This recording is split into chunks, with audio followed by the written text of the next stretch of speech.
నమస్కారములు. ఈరోజు ప్రచార నిమిత్తం 3వ వార్డుకు రావడం జరిగింది. ఇక్కడ ప్రజలు, ఈ వార్డు ప్రజలు చాలా పెద్ద సంఖ్యలో హాజరై జేజేలు పలుకుతున్నారు వైఎస్ఆర్సీపీకి. ఎందుకంటే ఏ పార్టీ గత 10 సంవత్సరాల నుంచి మనకు ధోకా చేస్తూ వస్తుందో బీజేపీ, ఆ పార్టీతో చంద్రబాబు నాయుడు ఈరోజు నిన్న పొత్తు కట్టినాడు. దీంతో తెలిసిపోతోంది చంద్రబాబు నాయుడు అనే మనిషి ధైర్యం లేదు. ఒకడే వచ్చి ఎన్నికల్లో నేను ఇది చేసినాను, మీరు నాకు ఓటేయండి అని అడిగేదానికి ఆయనకి ధైర్యం లేక తోక పార్టీలతో జతకట్టినాడు. నిన్న బీజేపీతో, నిన్న కాక మొన్న జనసేనతో జతకట్టి సీట్ల పంపకం జరిగింది. అదేగాక చంద్రబాబు నాయుడు మోసం అనే దానికి పవన్ కళ్యాణ్ కి మెంబర్ ఆఫ్ పార్లమెంట్ కాకినాడకి పంపిస్తున్నాడు. ఎందుకంటే మళ్ళీ ఇంకా ఎవరికి ఈయనకి ప్రత్యామ్నాయం ఉండకూడదు అనే ఉద్దేశంతో, దురుద్దేశంతో ఈయన పవన్ కళ్యాణ్ గాని అడ్డు తొలగించుకున్నాడు.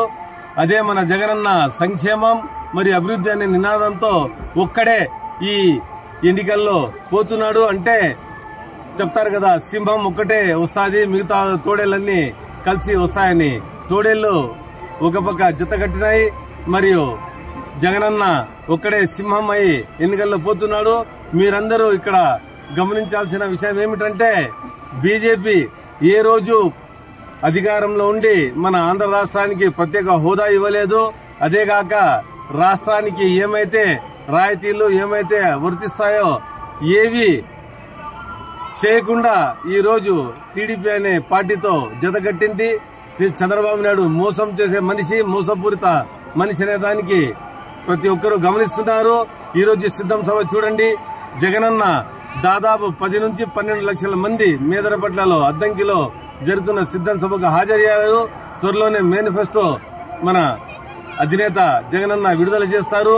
ప్రజలకు చాలా, దాంట్లో రాష్ట్ర ప్రజలకు చాలా మంచి చేరుకునే విషయాలు వస్తాయి. కాబట్టి రానున్న ఎన్నికల్లో ప్రతి ఒక్కరూ, ఈ రాష్ట్ర ప్రజలు జగనన్నకు మళ్లీ ముఖ్యమంత్రిని చేసుకోవాలని, ఫ్యాన్ గుర్తుకు ఓటు వేసి నన్ను అసెంబ్లీకి మరియు మన హిందూపూర్ అభ్యర్థి, పార్లమెంట్ అభ్యర్థి శాంతమ్మకు ఓటు వేయాలని మీరందరికీ నేను మనస్ఫూర్తిగా విన్నవించుకుంటూ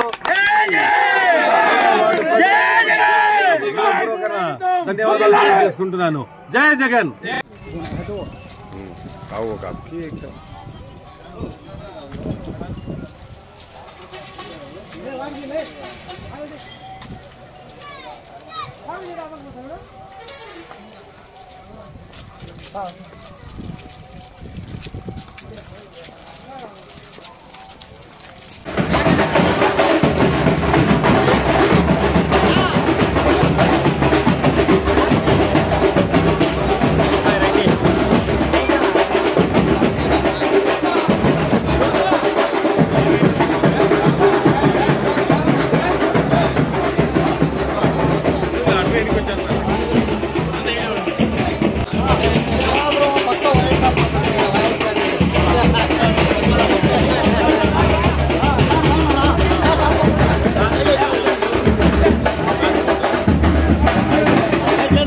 వచ్చిందా